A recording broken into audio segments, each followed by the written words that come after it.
How to buy a used vehicle from a dealership or a private seller, with cash or with financing. This video will be a complete video on how to purchase a vehicle, whether it's new or used, but it will mostly be talking about used because that's where it gets a little complicated. And we'll go over what you need to look for when you're examining the physical vehicles themselves and how to deal with the dealerships and the private sellers.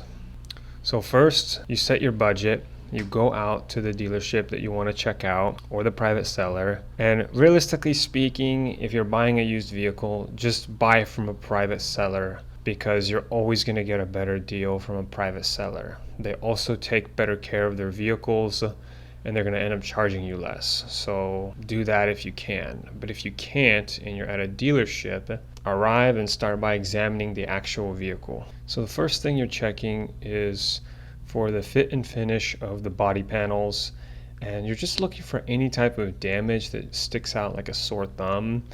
I examine the paint job. I look at the lights on the car to see if there's any sagging lights or sagging panels. Like here you can see on the left side there's a sagging bumper, most likely from previous damage. And the wheels are pretty old and actually need to be replaced pretty much immediately. Driving on these is kind of dangerous. So you're checking for anything that is going to give you negotiation power, because whatever price they say that it's listed as is actually an insane markup, because they got the vehicle for $4,000 to $8,000 less. You just need negotiation power, because if you can't negotiate, then you're going to have to pay the sticker price, and most likely they might even tack on other bogus charges. So you have to learn how to defend yourself while you're buying a used vehicle. When it comes to checking out the tires, you can look at the physical tire and see if there's any of these stretch marks.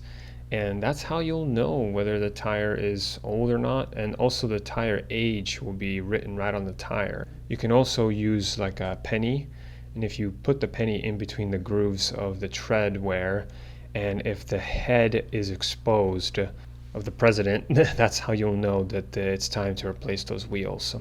Generally, if the wheels are 4 to 6 years old, they're getting pretty old, they need to be replaced immediately. Examine each component of the vehicle. So you start by looking at the body, then you look at the tires, then you start to go inside the vehicle, you look at the seats, you look at the door. You're just looking at anything that might need some work. And actually, if something is messed up, you can ask for a discount based on how much it'll cost you to fix it, because they didn't fix it, so they're going to pass on the hassle to you. So you have to tell them that you need some kind of discount. Now, there are some dealerships like CarMax that don't actually provide any discounts at all, and you can't really negotiate with them because they just always have good deals regardless. They're a little bit expensive, but at least you always get a great vehicle. The problem with small-time dealerships is that you might get a terrible deal with a terrible vehicle, so there's just a lot more risk involved. So when I was getting in the vehicle, the first thing I noticed is that there were actually some error codes on the dash, and that is an extremely bad sign. You want to stay away from dealers that just buy a car and instantly resell it, because that means they didn't do the due diligence to fix anything or address any of the problems the vehicle has. And if there's error codes, that means they didn't even clear them. So the problems are literally out in the open, and if you buy from them and you have some kind of issue, they're not going to help you, and it's just going to be sold as is like usual. So eventually you'll probably want to take a look at the engine bay. If the engine bay is dirty, run. The engine bay pretty much represents how good like the vehicle condition is, and if they don't clean the engine bay, then it pretty much means that the car really hasn't been taken care of. If you're seeing any signs of rust or damage of any kind, just run, because anytime you buy a vehicle, it doesn't have to have any issues. You can find something that works good, that is clean. If the vehicle is dirty, just run. Just don't even buy it. Don't even consider getting it.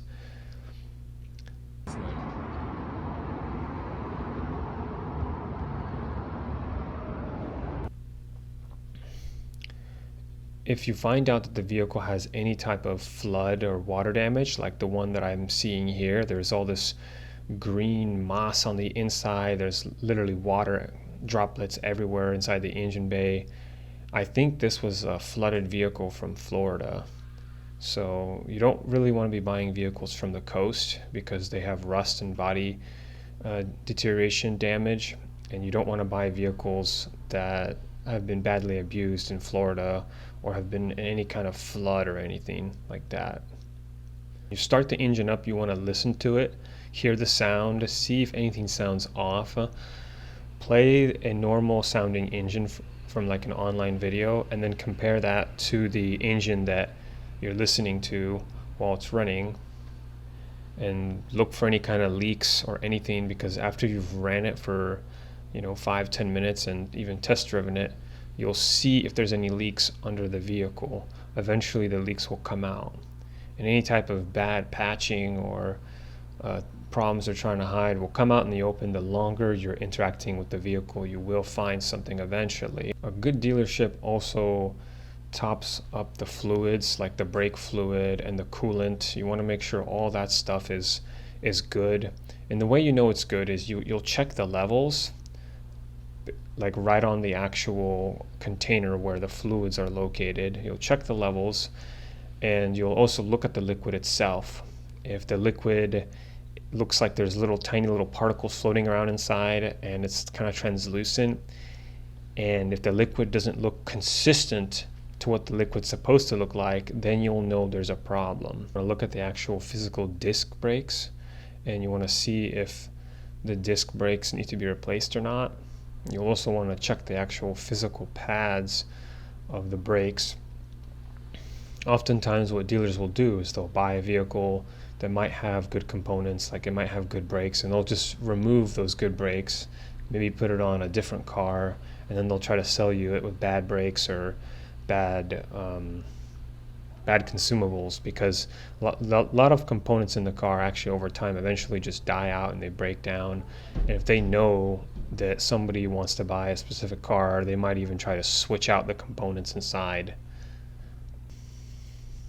One area you want to look for in terms of body damage is right below the vehicle, like near the perimeter, near the bottom, the closest part to the ground. You're looking for any type of curb rash. You can even ask them to patch up any type of curb rash that you see and touch it up, because if the paint is cracked or chipped, that will eventually become a much bigger problem. So you need to ask them to address that. Look at the history of the vehicle as well, like if they have any type of like Carfax or that kind of thing. Obviously, if the vehicle list price is too high or too low, there's something wrong. So when you're comparing the actual price, you want to compare it to all the so what you do is you go to a website like Auto Tempest, you'll do a quick search for the type of vehicle you're looking for, and you'll see all the pricing, and from there you'll determine the average price that the vehicle is sold for. Then you'll compare that price to the vehicle you're buying from at the specific dealer or private party. When it comes to badly abused vehicles, you will normally find those at dealerships, especially small-time dealerships. The larger the dealership, the safer your purchase is. However, sometimes you can find very, very good deals at small-time dealerships. After my Ford Focus got sold, I decided that I would look for a new vehicle, and I went to every single dealership in my town. I just ran from one dealership to the next. I spent about 2 days doing that, and that's how I was able to basically find a vehicle that I really liked. In the end, I ended up settling with a C7 from CarMax. It was 17K miles for $40,000, and it was in pretty good condition when I got it, so I really liked it. The only issue that it had was water droplets. A very good strategy to use to determine if the dealership is honest or not is to ask them, are there any problems with the vehicle? And if they say no and you find extremely obvious problems, then you know that you can't trust the dealership. It's probably better to move on, because that'll mean that they'll probably try to hide things, and you don't want to work with untrustworthy dealerships. However, keep in mind that sometimes they're not very competent. They miss things also, and that's why it's best to just rely on your own analysis. If the vehicle is over 10 years old, they do not need to disclose how many actual miles it has.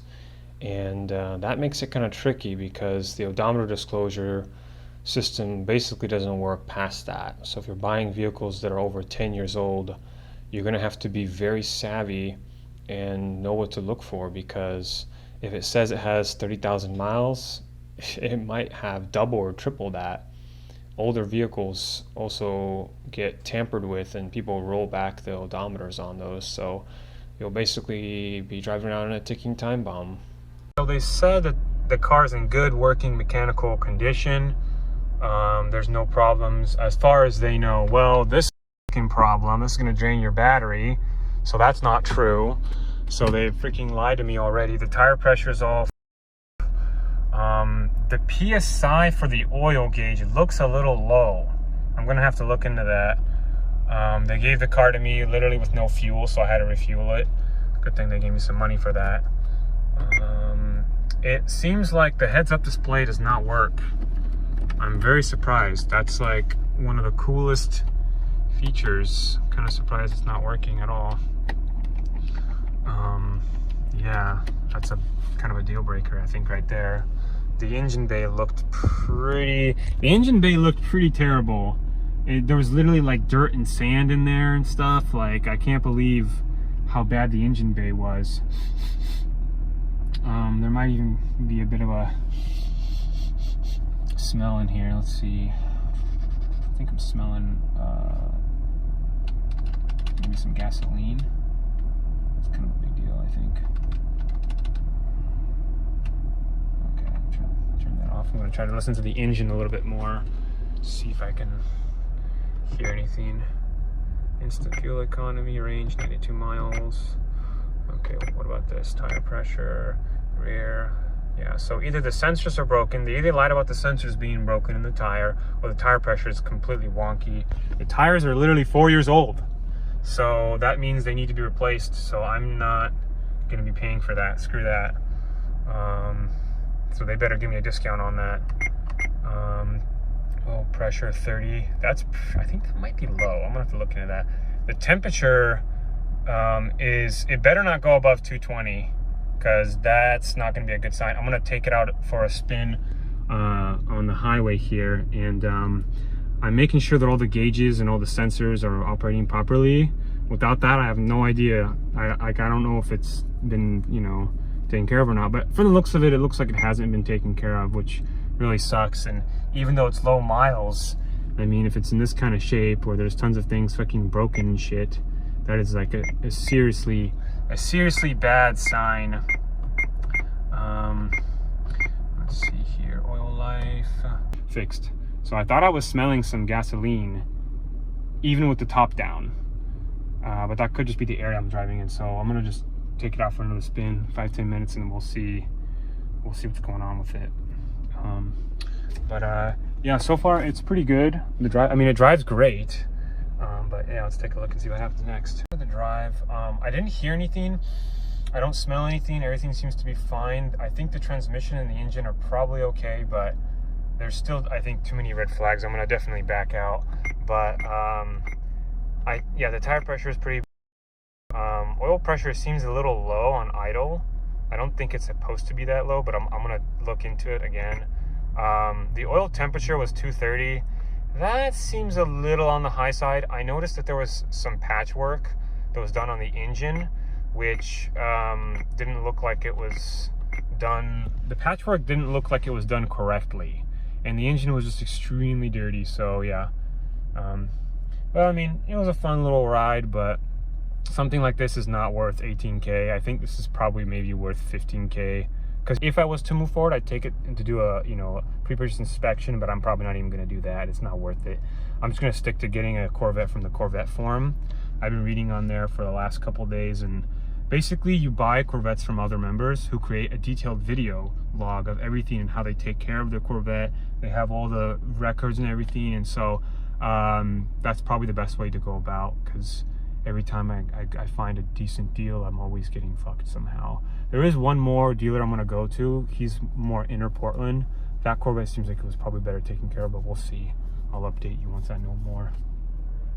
Because of the extremely high markup in used vehicles, if the dealership is not willing to fix at least some of the broken things that you find with the vehicle, then just go to another dealership, because the markup is so high already that they're just being too greedy, and you don't want to be dealing with dealerships like that. If you spend more than 2 to 3 hours at the dealership, that is just them slowing down the process to get your buy-in. Essentially, they want you to waste and commit to as much time as possible, so that way you have already you've sunk in so much time that you can't leave, and that makes you more desperate. So if you notice that they're taking too long, apply pressure on them, or just start to pretend like you're about to leave or something, and eventually they'll just give you the service that you need. I've actually left dealerships multiple times, and it's funny because the more times you come back, the better negotiation power you have, unless they're being completely like mean to you or something. If that happens, just don't come back, because they will try to degrade you and bring you down and stuff. And they use all kinds of scammy tactics. Like what they'll do is they'll say, oh, okay, let me talk to my manager. They'll go in the back and they'll just sit around doing nothing, checking their phone, pretending like they're doing something, like they're talking to the manager, but they're probably not doing that at all. You never have to pay a down payment on a vehicle. That is literally what the dealership wants, and not necessarily what the bank wants. Pretty much, if you have money, just keep it. You're better off keeping the money than giving it directly to the dealership. With the financing and how it is, usually you can get a pretty good rate on a vehicle. Unless the bank physically says that you need to do a down payment, you most likely don't. And if you can't get the terms you want from the specific bank you're working with, just find a different bank. There's plenty of banks that are sometimes low on customers, and they're willing to drive very good APRs, like 2.99 APR on a used vehicle is pretty good. So keep your options open. Do not be in a rush. If you're being pressured, or if you're being hurried and you notice that, just take note of it, slow yourself down, and reorient yourself. When you go to the dealership, make sure you know exactly what you're getting and tell them exactly how much you want to pay, because then you can take control of the buying process and not them. With how salespeople work, they want to take control, and you don't want to give them this control, because then they're going to slow things down, they're going to tack on extra fees, and then you're more likely to be manipulated by them. Keep in mind, they will try to tack on extra fees. When you come in through the door of the dealership, tell them, I want this exact vehicle for this exact price, minus any repairs that you think the vehicle needs. And just be firm. If they say they can't do it, say, well, please, can you check with your manager? And do that 2 to 3 times, and then if they're not complying, then that's when you want to leave and check out a different dealership, because there's deals out there and you just have to find them. Do you need extended car warranties? No, you don't. Most of the time you do not need that. The way insurance works with these extended warranties is that they have to make a profit on the extended warranty, and that's something that the dealership does. And they don't use OEM parts, and they usually don't even want to help you. It's usually considered a scam to do, so I would not do the extended warranties unless you have a very specific need and you know your specific car has a problem that will arise in the future. Like, for instance, if you go to carcomplaints.com, you can see every type of car and the type of problems that these cars have and at what mileage. So depending on which vehicle you're getting, if it has 30,000 miles, maybe it will encounter a problem at the 75,000 mile mark. Maybe the transmission needs to be replaced or something, whatever it may be. You just have to be on top of it and decide whether the extended warranty is right for you. If you do get one, try to make sure it's transferable, and if it's not transferable once the vehicle is sold, then make sure that you can get a refund on the unused portion of it, because that way you can at least you can have the coverage and have the peace of mind, but at least get a refund on the unused portions. But yeah, because they have to make a profit on those extended warranties, you're just paying a price premium, plus you're paying for something that might not even break in the first place. So it's tricky. Thank you guys for watching. If you have any questions, please leave a comment down below. I am standing by to answer all questions, and I do want to help you guys get a vehicle. So if you have any questions, let me know, and I hope to see you guys in the next video. Oh, and I have a question for you. What type of vehicle are you looking for, and what type of problems have you encountered so far? I'd love to hear from you guys.